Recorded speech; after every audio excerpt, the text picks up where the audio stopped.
With deep humility and a heart full of fraternal goodwill, I write to you, not merely as the president of the transition in Burkina Faso, but as a son of Africa, speaking to another son of our beloved continent. In times such as these, when the winds of confusion and fear blow across borders, it is not only diplomacy that we must uphold, but also truth, history, and vision. Your country, Côte d'Ivoire, has long stood as a beacon of West African resilience, a land that has endured colonization, civil unrest, political transitions, and yet has managed to rise again and again with dignity. Today, as the world watches and as your people look to their leadership with questions in their hearts, I extend to you this open message, not to interfere in internal affairs, but to speak as a brother invested in the shared destiny of our people. Africa stands at a crossroads, and every decision we take as leaders in this critical time will either lead us toward liberation or further bondage. In recent weeks, your country has been shaken by rumors of a coup. Whispers from shadowy corners, amplified by global media, seem to enjoy watching African stability teeter on the edge of speculation. Yet even in this, I saw an opportunity to speak on the importance of peace, not as a passive silence of guns, but as the active presence of justice. Mr. President, true peace is not found in the absence of criticism, nor in the silencing of opposition.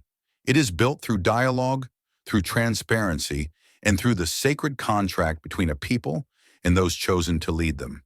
It is when our citizens, young and old, see themselves reflected in national policies, in economic opportunities, in security strategies, and in the national narrative that peace becomes real and sustainable. In Burkina Faso, we know the cost of failing to listen. We have suffered from decades of broken promises, external manipulation, and leadership that served foreign interests while our children dug for gold with bare hands. We do not speak from theory, we speak from pain, and that is why we have chosen the hard path of reclaiming our dignity, even when it means standing alone. But I believe Côte d'Ivoire is not alone. You are not alone. We, as African nations, must no longer operate as isolated islands, each struggling in silence while our neighbors watch. Our destinies are bound by geography, by language, by colonial scars, and by the hope of our youth who march daily, risking their lives, demanding better futures. Your Excellency, the youth are watching us. They are tired of recycled promises. They are weary of elections that bring no change. They are frustrated by institutions that protect the powerful and punish the poor. They want leadership that listens, not just during campaigns, but during crises, during mourning, and during rebuilding. I am not writing this message to advise you. I respect the sovereignty of every nation. But I write as a friend who knows the cost of silence. I write as a brother who believes that if we do not change the course of this continent together, our enemies, those who have long benefited from our division, will do it for us. Let us speak frankly. Africa is under siege, not by its people, but by systems, economic systems that keep our currencies shackled to foreign banks, military systems that invite foreign troops to defend resources they do not own, and political systems that reward those who oppress and isolate those who dare to speak. Yet in the middle of all this, we are also witnessing an awakening. From Dakar to Ouagadougou, from Niamey to Abidjan, a new African spirit is rising, one that refuses to be silenced. And I believe you, Mr. President, still have an opportunity to join in guiding this awakening with wisdom and courage. I call on you to lead not from fear, but from faith. Faith in your people, faith in the youth, faith in Africa. The days of sacrificing truth for international applause are over. The era of governing with a foreign lens must give way to a new era of authentic African leadership, rooted in culture, history, and the aspirations of the people. Let us not fear the criticisms of the West when we make sovereign decisions. Let us instead fear the silence of our own children when they lose hope in their homeland.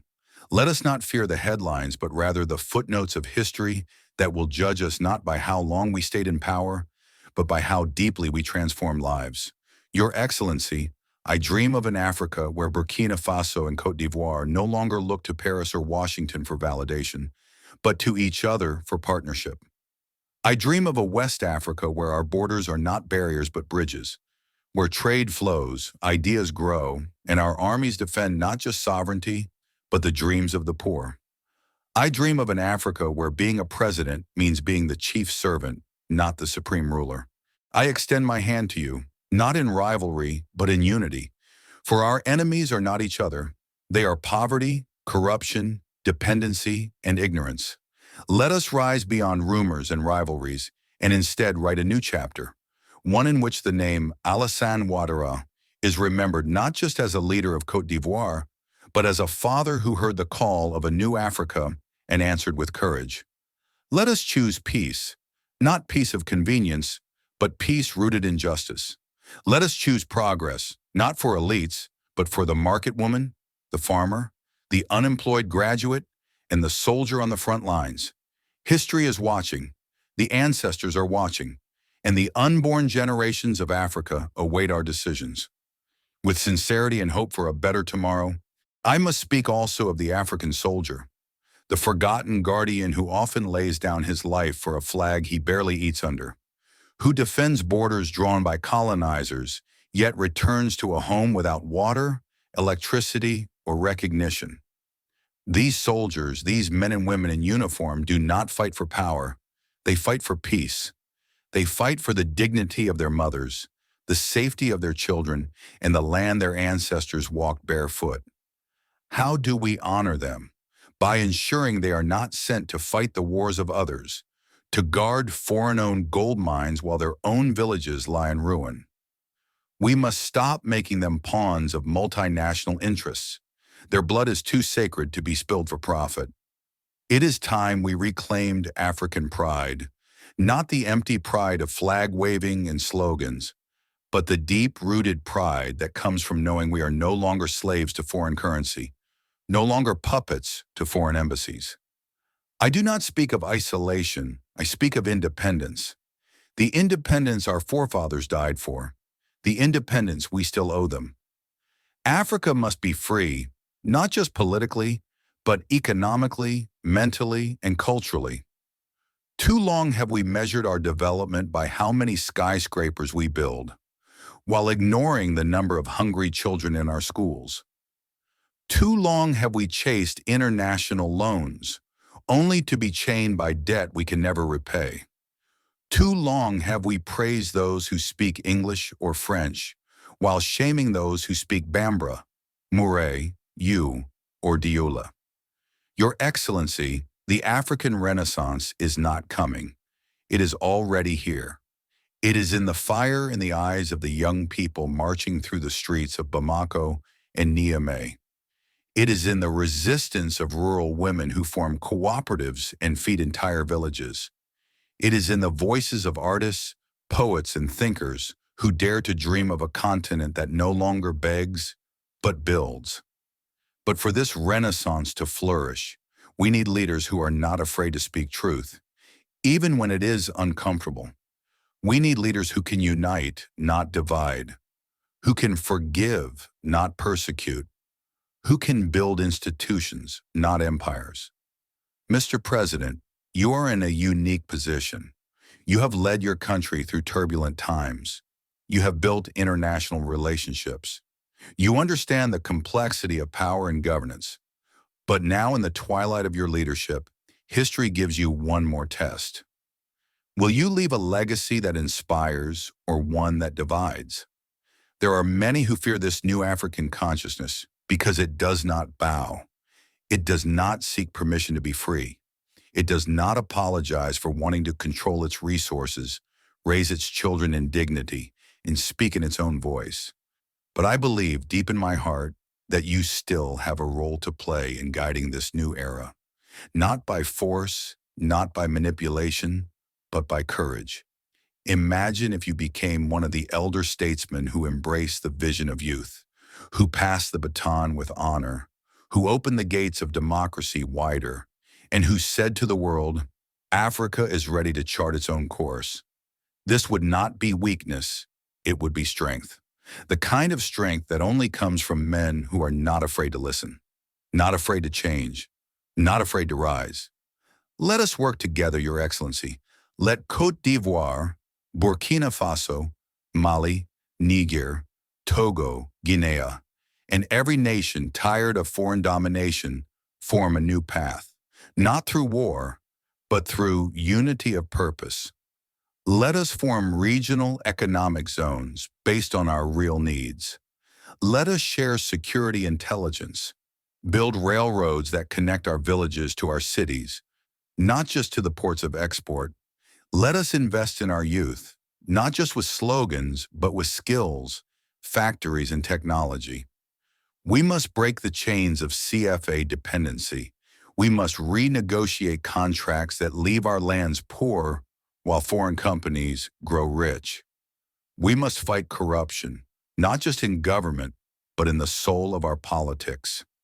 I speak with the fire of a revolutionary, but also the heart of a son who wants nothing more than to see his motherland rise.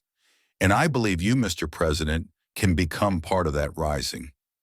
Not as an obstacle, but as an elder. Not as a gatekeeper, but as a guide. Africa does not need perfect leaders. It needs honest ones. It needs men and women willing to admit mistakes, willing to return power when the time is right, willing to uplift others rather than crush them. Let us no longer fear Pan-African unity. It is not a threat, it is a salvation. A united West Africa, rooted in its culture and people, will no longer be easy to exploit. It will no longer need foreign armies to defend it. It will be strong. And in that strength, Côte d'Ivoire will find her true greatness, not in isolation, but in solidarity. In the spirit of Kwame Nkrumah, Thomas Sankara, and Félix Houphouët-Boigny himself, let us rise, not tomorrow, not next year. Now let us lay the foundation for a future where no Ivorian child, no Burkina child, no African child will ever again say, "My country has no place for me." Let peace reign, not the peace of silence, but the peace of justice. Let progress be shared, not by the few, but by all. And let this generation of African leaders be the one that finally chooses courage over comfort, unity over ego, and legacy over luxury. I am ready. Burkina Faso is ready. Is Côte d'Ivoire ready? With hope, strength, and unwavering commitment to our continent's freedom,